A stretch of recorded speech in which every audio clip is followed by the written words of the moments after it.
అపోస్తుల కార్యములు 18వ అధ్యాయం 10వ వచనం, నేను నీకు తోడై ఉన్నాను, నీకు హాని చేయుటకు నీ మీదకి ఎవడును రాడు, ఈ పట్టణంలో నాకు బహుజనమున్నది.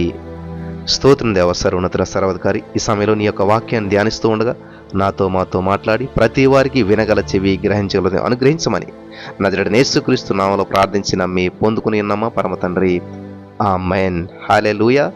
ప్రియులారా, యెషయా గ్రంథం 9వ అధ్యాయం 6వ వచనంలో అద్భుతమైన మాట గుర్తు చేసుకుంటూ ఉన్నాం. ఆయన ఆశ్చర్యకరుడు అంటండి. ఆయన చేసేటువంటి కార్యాలు ఆశ్చర్యంగా ఉంటాయన్నమాట. హల్లెలూయా.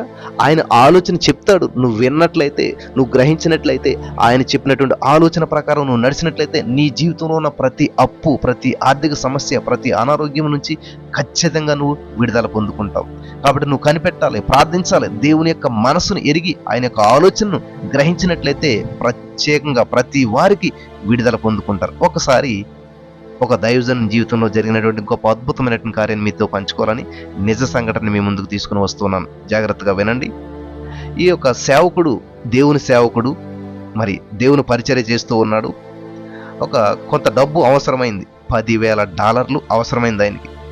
ఈ అవసరమైనటువంటి సందర్భంలో ఆయన ఏం చేశాడంటే కంగారు పడకుండా ప్రార్థన చేస్తూ ఉన్నాడు. ప్రభువా, ఈ యొక్క $10,000 అవసరం తీరేదానికి ఖచ్చితంగా నీ దగ్గర ఒక మార్గం ఉంటుంది, నీ దగ్గర ఒక సొల్యూషన్ అనేటువంటిది నీ దగ్గర ఉంటుంది. అదేదో నేను కనుగొనాలి అని చెప్పి ప్రార్థిస్తూ ఉన్నాడు, కనిపెడుతూ ఉన్నాడు, వెయిట్ చేస్తూ ఉన్నాడు. దేవునికి స్తోత్రం కలుగును గాక.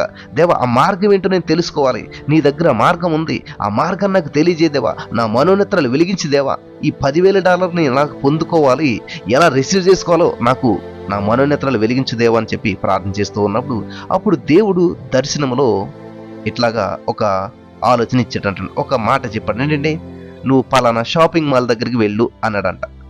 ప్రియులు గమనించాలి. ఏంటి ప్రభా, నాకేమో డబ్బులు కావాలి, డబ్బులు లేవంటే నువ్వేమో షాపింగ్ మాల్ దగ్గరికి వెళ్ళమంటావేంటి అని చెప్పాడంట అని అనుకుంటా ఉన్నాడంట ఆయన.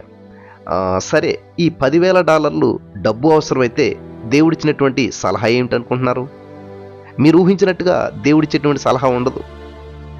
మనం అనుకుంటాం, ప్రభా నాకు ఈ $10,000 కావాలంటే దేవుడు బ్యాంక్ వెళ్ళు, లేకపోతే లోన్ తెచ్చుకో, లేకపోతే వాళ్ళని అడుగు, వీళ్ళని అడుగు, వాళ్ళ దగ్గర అప్పు తీసుకో, వీళ్ళ దగ్గర అప్పు తీసుకో అని చెప్పి ఏదో రొటేషన్ చక్రవర్తిలాగా రొటేషన్ చెయ్యి అని చెప్పాడు దేవుడు. చాలామంది రొటేషన్ చక్రవర్తులు ఉంటారు. వాళ్ళ దగ్గర అప్పు తీసుకుంటారు, వీళ్ళకి ఇస్తారు, వీళ్ళ దగ్గర అప్పు తీసుకుంటారు, వాళ్ళకి ఇస్తారు. వీళ్ళు గమనించాలి, అది రొటేషన్ చక్రవర్తులు మాట వాళ్ళంతా కూడా. కాబట్టి దేవుడిలాగా నువ్వు వాళ్ళ దగ్గర అప్పు తీసుకో, వీళ్ళ దగ్గర అప్పు తీసుకో అని చెప్పట్లేదని ఆయన చెప్పేటువంటి ఆలోచన అంతా కూడా ఎలాగున్నదంటే, ఖచ్చితంగా నీకు కావాల్సినటువంటి అవసరత నేను తీరుస్తాను. నువ్వు చేయవలసినటువంటిది ఏంటంటే, ఇదిగో నేను చెప్పినట్టు నువ్వు చెయ్యి, ఫలానా షాపింగ్ మాల్ దగ్గరికి వెళ్ళు అని చెప్పాడు. బ్యాంక్ దగ్గరికి వెళ్ళమనలేదు, ఎవరి దగ్గరికి అప్పుకి వెళ్ళమనలేదు.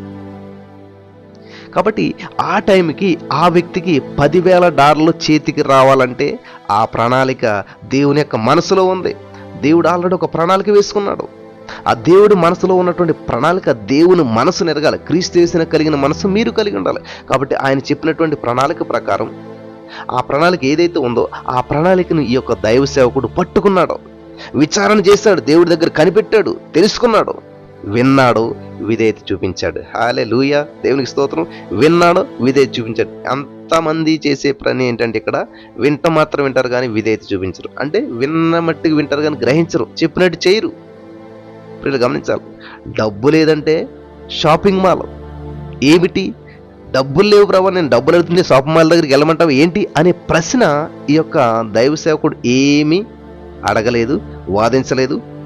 ఏం చేశాడు? దేవునికి ఒబీడియన్స్ చూపించాడు అనమాట. వీళ్ళు గమనించాలి. ఏం చేశాడంటే ఆయన దేవుడికి ఒబీడియన్స్ చూపించాడు.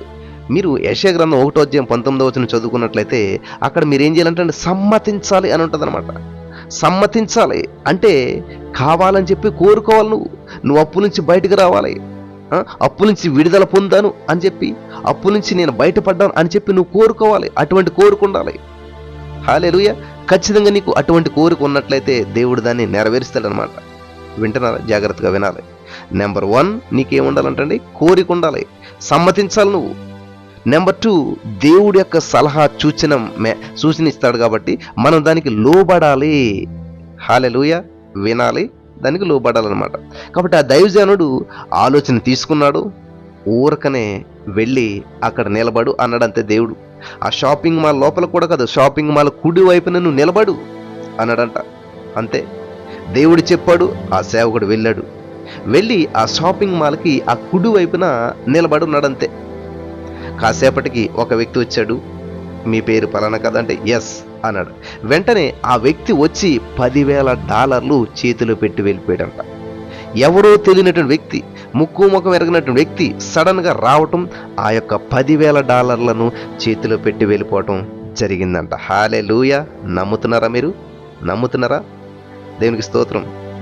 అప్పుడు ఇక్కడ మనం గమనించవలసినటువంటి విషయం ఏంటంటే, ప్రభువా ఎవరు, ఏంటి ప్రభువా, ఎలా ప్రభువా ఇదనంటే, అప్పుడు దేవుడు చెప్తున్నటువంటి మాట, అపోస్తలుడైన పౌలు గారితో యేసు ప్రభువు అన్నటువంటి మాటని మీకు గుర్తు చేయాలనుకుంటున్నాను.